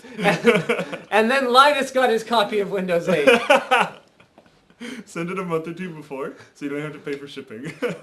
Yes. Saving $2. Yes. Actually, Tim's the one who's sending it out. Okay, so we're going to close with how mad we are about Google Fiber. So Google Fiber is basically Google's way of telling the internet service providers, yo, you see that butt that you're sitting on that's so fat?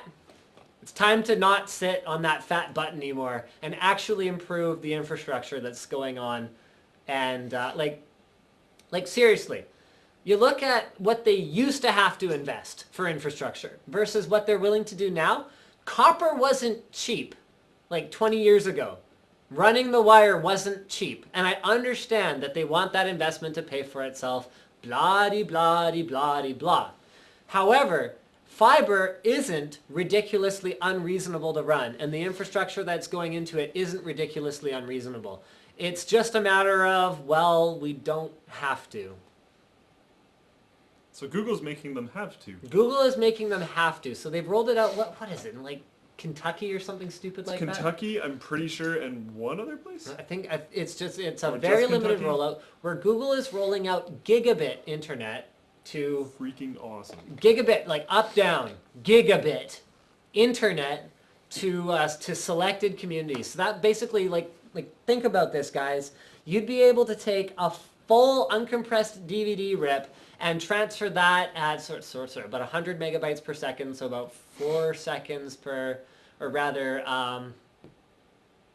10 seconds per whatever, so in about 45 seconds, you could transfer an entire DVD from your house to like your buddy's house over the interwebs, just like freaking drag and drop. That would be just like the best thing ever. So cool. We could host as many forums as we wanted with fiber. However, they're not rolling it out in Canada, and I kind of understand why, because compared to American ISPs, Canada, I actually, and you can complain all you want about them, I can actually... No, I get it. I somewhat understand what they're talking about. Because you look at even things like high speed is not rolled out across all of BC yet.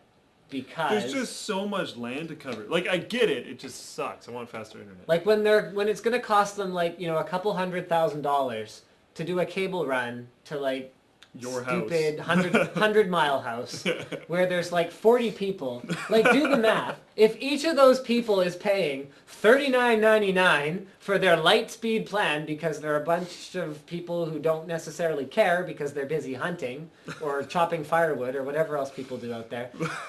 I love my country, brethren. Actually, I grew up in like totally the sticks, so I'm not just ripping on you guys.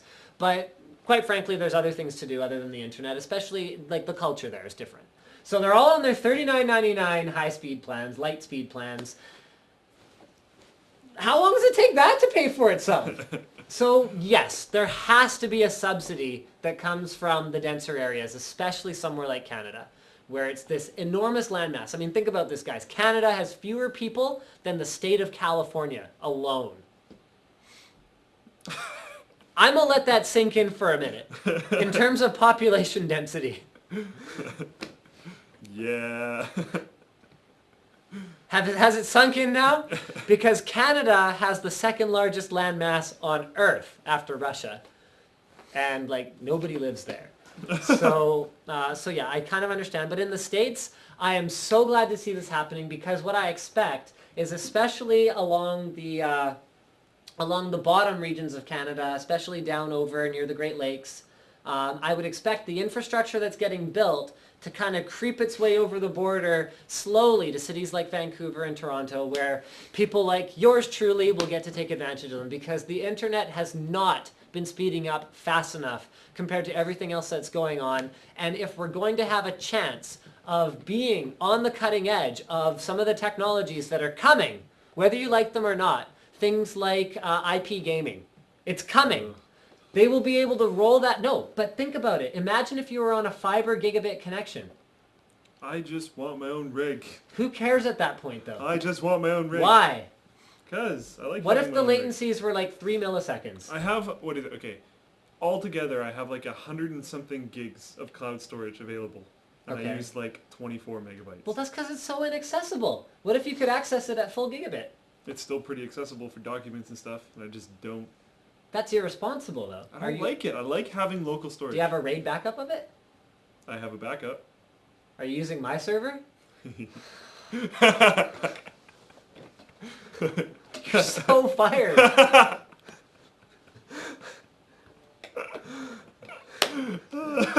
Now you know. And knowing is half the battle. So, like, anyways, okay.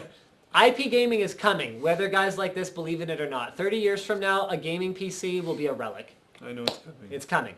So we need the latencies. Or, well, we need to not have the latencies. We need to have 2-3 millisecond latencies in order for a technology like that to even make any sense. To have the image rendered in the cloud and then beamed to us and have our inputs going to that cloud-based rendering solution. So fiber's the only solution. So in order for, like, because countries like Japan are going to be able to roll out fiber to all like that, because they have this population density. You run like a kilometer of fiber and you reach like a bajillion people in their high rises that can now all be tapped into these wide backbones.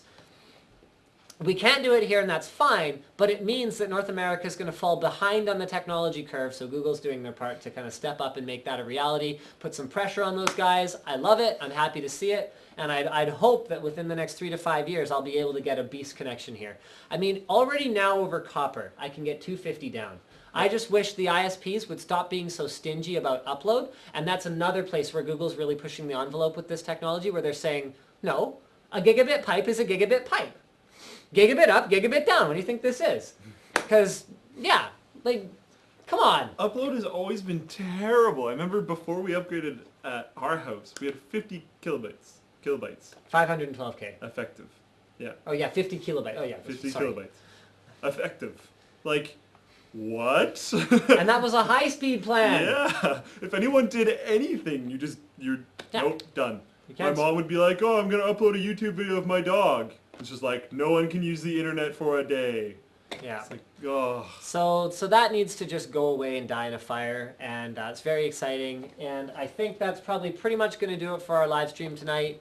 If you guys missed the beginning of the live stream, then please do go ahead and watch the archive on YouTube. If you missed the end of the live stream, then you aren't watching right now, so whatever. Don't forget to subscribe to Linus Tech Tips. Don't forget to enter the Unbox Therapy thing. What's it called? Giveaway. Giveaway. Yes. And we should post a poll on the forums for this. Okay, and don't forget to visit the LinusTechTips.com forum. That didn't happen. Nope. No, I didn't see it. Nope. It's not recorded on video. Nope. So visit the LinusTechTips.com forum. You know what? Just for lols. Register and post a question and post an answer to someone else. Just for fun. Even if you've never joined a forum before. We really do want this community to be friendly to people who haven't really done this before. We are using the cutting edge vBulletin 5, which has been a real challenge, but it does have some awesome features that make it a great interactive community site. So go there now. That is the task that I'm giving you. Good night, everyone. I'll never find this button.